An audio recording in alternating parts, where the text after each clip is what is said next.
আমার নবী আমার ঈমান। নবীকে ভালোবাসা ঈমানের অংশ শুধু এতটুকু নয়, আমার নবীর ভালোবাসাটাই হচ্ছে ঈমান। চিল্লায় বলো ঠিক কিনা? আমার নবীর জন্য আমরা বুকের তাজা রক্ত বিলিয়ে দিতে রাজি আছি না নাই? রাজি আছো মুসলমান? কারা কারা রাজি? ফিদাকা আবি ওয়া উম্মি ওয়া নফসি ওয়া রূহি ইয়া রাসূলুল্লাহ। আমরা আমাদের প্রিয় নবীর জন্য জীবন বিলিয়ে দিতে রাজি। চিল্লায় বলেন ঠিক কিনা? এজন্য ইন্টারিম গভর্নমেন্টের কাছে আমরা বিনীত আবেদন জানাই, দেশের পরিস্থিতি আরো নাজুক হওয়ার আগেই যারা এই সমস্ত অবমাননার সাথে জড়িত তাদের বিরুদ্ধে কঠোর শাস্তির বিধান জারি করতে হবে। আজকের এই বিশাল তাফসীরুল কোরআনের প্রোগ্রাম থেকে এই দাবি জানিয়ে আমরা মহাবিশ্বের মহাবিশ্বয় মহাগ্রন্থ আল কোরআন আল কারীম থেকে আলোচনা শুরু করছি। আওয়াজ করে পড়ুন ইনশাআল্লাহ। সবাই পড়ুন ইনশাআল্লাহ। আমরা যে আরবি মাস অতিবাহিত করছি, কাটাচ্ছি, এই মাসটির নাম কি? শাবান। মাশাআল্লাহ, এই তো আপনারা সবাই জানেন। শাবানের পরেই যে মাস আসবে এটার নাম কি?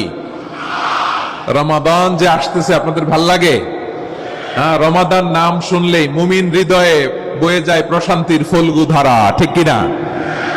একটা আনন্দ, একটা উচ্ছ্বাস আমাদের হৃদয়ের মধ্যে চলে আসে। রমাদান সাইয়্যিদুশ শুহুর, 12 মাসের মধ্যে সবচাইতে শ্রেষ্ঠতম মাস রমাদান আল মুবারক আসছে।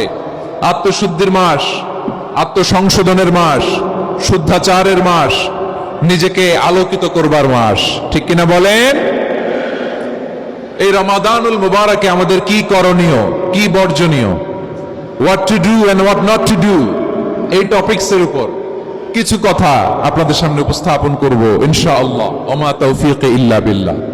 আমার প্রিয় ভাইয়েরা, আমি আমার খুতবার শুরুতে সূরা বাকারার 185 নম্বর আয়াত তেলাওয়াত করেছি, যেখানে আল্লাহ তাআলা কোন মাসে কোরআন আল কারীমকে, মহাবিশ্বের মহাবিশ্বয় কোরআন আল কারীমকে এই পৃথিবীতে নাজিল করেছেন সেটা আমাদেরকে জানিয়েছেন। আল্লাহ তাআলা ইরশাদ করছেন, শাহরু রমাদান আল্লাযী উনজিলা ফীহিল কুরআনু হুদাল লিন-নাস ওয়া বাইনাতিম মিনাল হুদা ওয়াল ফুরকান।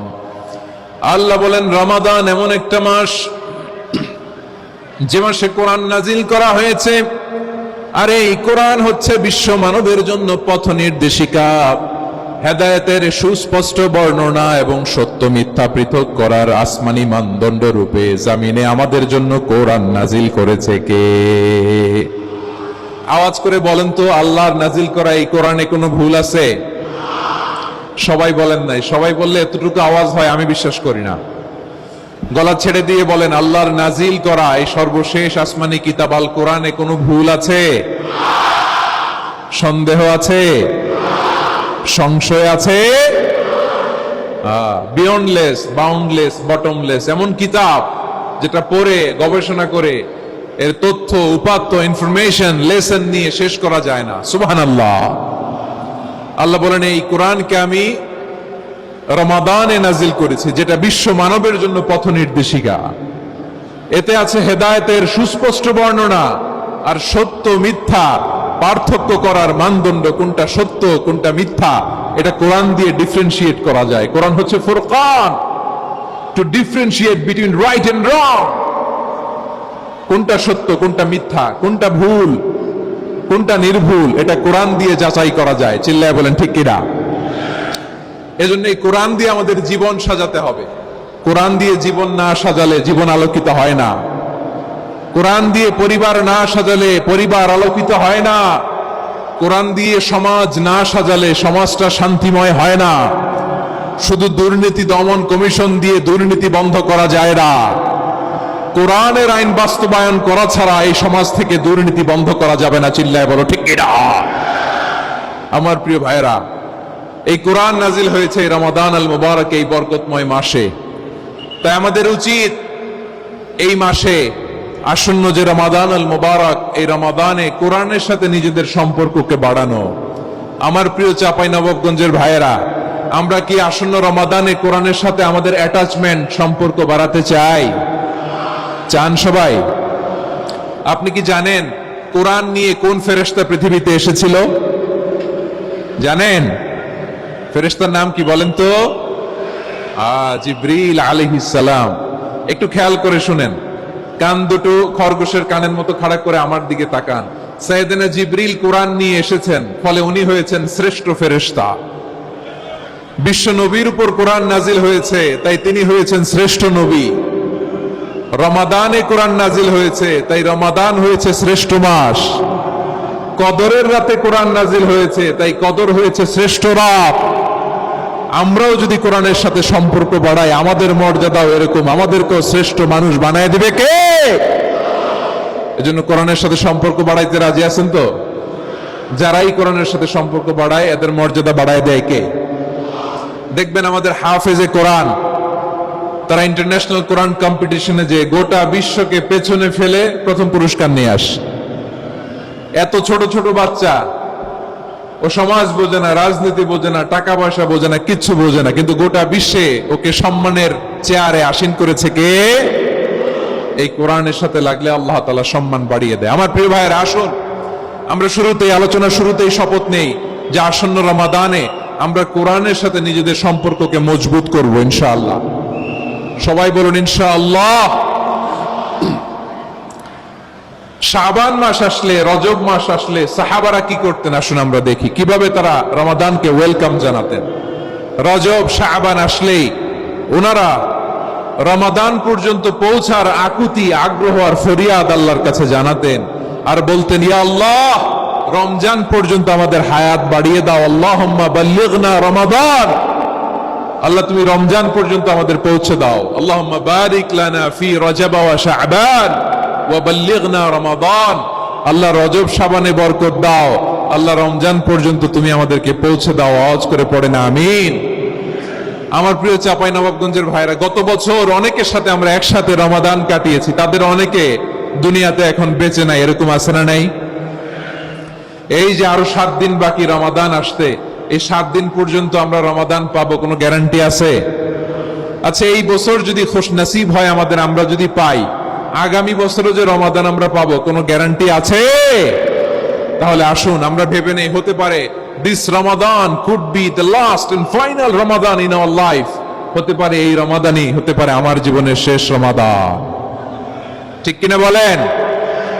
তাই আসুন আমরা আল্লাহর কাছে দোয়া করি, আল্লাহুম্মা বাল্লিগনা রমাদান, আল্লাহ তুমি রমাদান পর্যন্ত আমাদেরকে পৌঁছে দাও। আওয়াজ করে পড়েন আমিন। ইবনু রাজব আল হাম্বলি লাতাইফুল মাআরিফের মধ্যে লিখেছেন, সাহাবারা ওনারা রমাদান কেন্দ্রিক, আমাদের সালাফ সালফে সালেহিনরা রমাদান কেন্দ্রিক জীবন কাটাতেন। ওনারা রমজান আসার 6 মাস আগে আল্লাহর কাছে দোয়া করতেন, আল্লাহ রমজান পর্যন্ত পৌঁছে দাও। রমজান চলে যাওয়ার পরে বাকি 6 মাস আল্লাহর কাছে দোয়া করতেন, আল্লাহ এই রমাদানে যে ইবাদত করেছি, এই ইবাদত গুলো তুমি কবুল করে নাও। সুবহানাল্লাহ। তাহলে পুরো বছর রমাদান কেন্দ্রিক জীবন। রমজান আসার আগে 6 মাস দোয়া করতো, আল্লাহ আমরা যেন রমজান পাই। রমজান চলে যাওয়ার পরে বাকি 6 মাস বলতো, আল্লাহ রমজানে যে ইবাদত করেছি এগুলো তুমি কবুল করে নাও। সুবহানাল্লাহ। আবার এই শাবান মাসে আল্লাহর হাবিব সাল্লাল্লাহু আলাইহি ওয়াসাল্লাম সবচেয়ে বেশি রোজা রাখতেন। কানা ইয়াসুমু শাবানা কুল্লাহ, সবচেয়ে বেশি রোজা রাখতেন শাবান মাসে। ওয়া কানা ইয়াসুমু শাবানা ইল্লা কলিলা, শাবানের অল্প কয়েকদিন ছাড়া পুরো শাবানটাই বিশ্বনবী রোজা রাখতেন। সুবহানাল্লাহ পড়েন। এই শাবানে আপনারা রোজা রাখছেন তো? রাখছেন? আল্লাহ তুমি কবুল করো, আমরা সবাই পড়ি আমিন। এই শাবান শেষে আমাদের মধ্যে আগমন করবে রমাদান, এবং এই রমাদানুল মুবারক আল্লাহ তাআলা আমাদের জন্য সিয়াম ফরজ করেছেন। কি ফরজ করেছেন? তিনি সূরাতুল বাকারার 183 নম্বর আয়াতে ইরশাদ করছেন, রব্বুল আলামিন বলেন, ইয়া আইয়ুহাল্লাযীনা আমানু কুতিবা আলাইকুমুস সিয়ামু কামা কুতিবা আলাল্লাযীনা মিন ক্বাবলিকুম লাআল্লাকুম তাত্তাকুন।